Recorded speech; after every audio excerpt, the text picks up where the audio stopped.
Hello there. I am reasonably British, and this is an unboxing of a couple of new old stock factory-sealed 7-inch reels of 1/4-inch audio tape. One is from Ampex, the other from Scotch or 3M. Now, you should know up front, I know very little about analog tape. In fact, the sum of my experience begins and ends with this copy of the Beverly Hills Cop soundtrack, which, by the way, is highly recommended. But I have never been one to let myself succumb to inaction by something as trivial as ignorance. I have also done very little research in advance, so we shall be learning about this subject together. So, shall we start? First with the Ampex, and let us examine the outer aesthetics, which to me are fairly pleasant. I do quite enjoy the simplistic and somewhat timeless design. I must say I have no clue when this was manufactured, and I very much approve. The front is an exemplar of elegant design. It has exactly the necessary amount of information, no more, no less, with a lovely color palette and just a dash of, what would you call this? Wintergreen? I'll call it Steve. The entire exterior is completely void of serifs. The posterior has an efficient and tasteful layout. I even enjoy the slight bit of contrast in the fine print created by using different cases to separate the two paragraphs. And the selected weight of typeface is also sublime.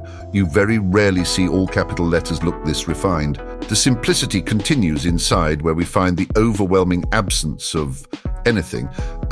Well, the reel itself seems to be constructed of some translucent, futuristic form of bakelite, also seemingly built with simplicity in mind. The tape itself is brown, yup, and is tipped with a small adhesive strip and labeled with the tape type 631. There's no more tape leader as far as I can see. I would say, judged on overall aesthetics, this Ampex is excellent and gets the rating of one vintage Skarsgård.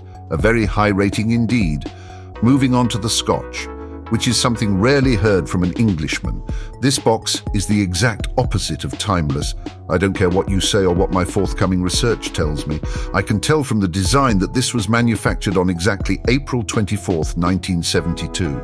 First, I must address these two symmetrical marks here and here. These were behind the shrink wrap, and they are also present on the other box I got. I saw nothing on the inside that would cause marks like this. I know what you're thinking, but don't you worry.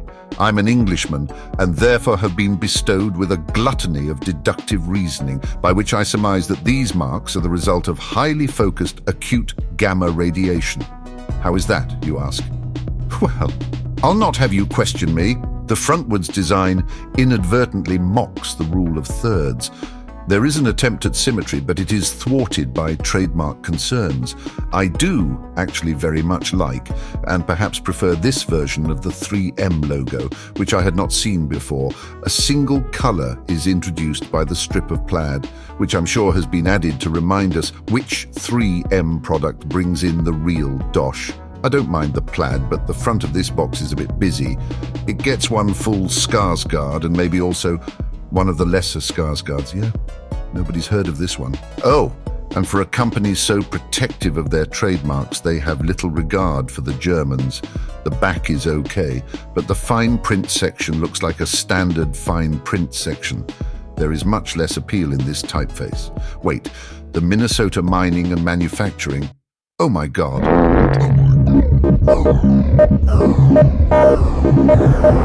As we progress inwards, we find a plethora of informational tidbits, including tips for making better recordings and what silicone lubrication means to you. Well, it means a great deal. I would say, in terms of the overall impact on my life, silicone lubrication is second to only perhaps zinc. There is a guide on splicing and some good old advertising. There is also a warning to remove the adhesive tip on the tape. Was I supposed to do that with the Ampex? On to the reel itself, which I like very much. This bakelite is far superior to the Ampex's smoky variation. It is astounding that after 50 or so years, this plastic has not discolored at all, although in those 50 years it has had no exposure to light. Still, I think these reels are very pretty for the plastic that they are. They also have markings for side 1 and side 2, which as far as I can see are absent on the Ampex.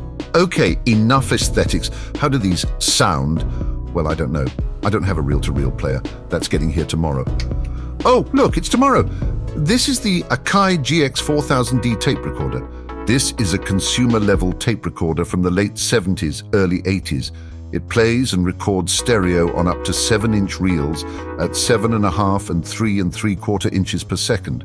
At 7.5 inches per second, its frequency response supposedly extends to 24 kilohertz beyond human perception and, should I say it, beyond the compact disc. There, I said it. I don't know if I believe it, but I said it. And just know that before we begin, I am well aware that the following tests are the furthest thing from scientific. Both the reels and the player are at least 40 years old, and there's no way that I can possibly control for all the variables. So, I'm going to just tell you a little bit about my setup and then try to do the same thing to both reels, and we'll see what we get. For today's test, we will be using the free app MD Fourier. I will play the included test signal through Logic and out of this Moto M6 at 96 kilohertz into the line inputs on the back of the Akai, which will be recording at 7.5 inches per second. I will then reverse the process and analyze. And just to spice things up, I shall record on both reels a selection of the rock and roll music. We shall then listen to both and compare spectrograms of the recordings. Again, please understand that my methods are quite sphincteral in their origin. I am just some random asshole on the interwebs, and this is not actually financial or medical advice. It turns out watching a tape recorder record for 30 minutes is really boring, so I'll speed it up for you.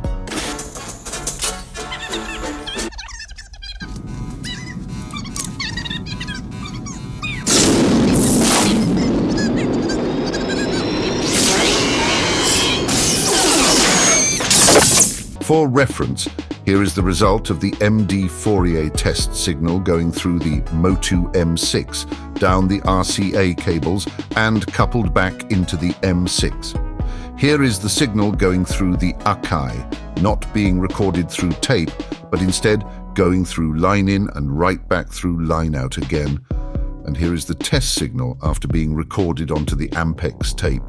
When it comes to gain staging, I did my best, but I played a sine wave from Logic at 400 Hz at 0 dBFS into the tape recorder and adjusted the recording level until both VU meters read 0 VU. That makes a whole lot of assumptions, most of which are not true. But hey, right? You know, hey. The levels seemed a bit low to my ears, so I also did all the same tests with 0 dBFS matched to +5 on the Akai's VU meters. And this is the response of the Ampex tape at +5. And this is the Scotch tape at the same +5. Now here's the Scotch calibrated to 0 on the VU meters. And again the Ampex at 0.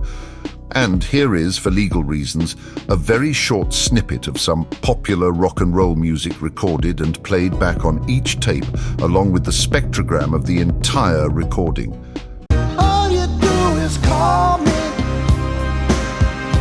I'll be anything you need. You could have a big dipper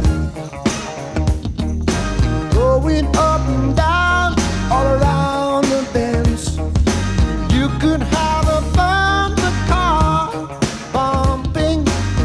I like the Ampex sound a little better. I thought it had just a bit more detail in the high end, and I think that's visible in the spectrogram.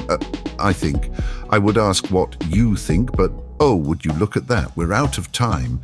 Well, join us next week when our guest will be Jane Curtin with a special live performance by Gusta with their chart-topping number 26 hit, Far Far. Remember to spay and neuter your pets, and if you're going to use 40-year-old magnetic tape, you might want to think about baking it first. I didn't do that, but I hear from people who are smarter than me that it's a good idea. I mean, just generally don't do what I do. I'm not very intelligent.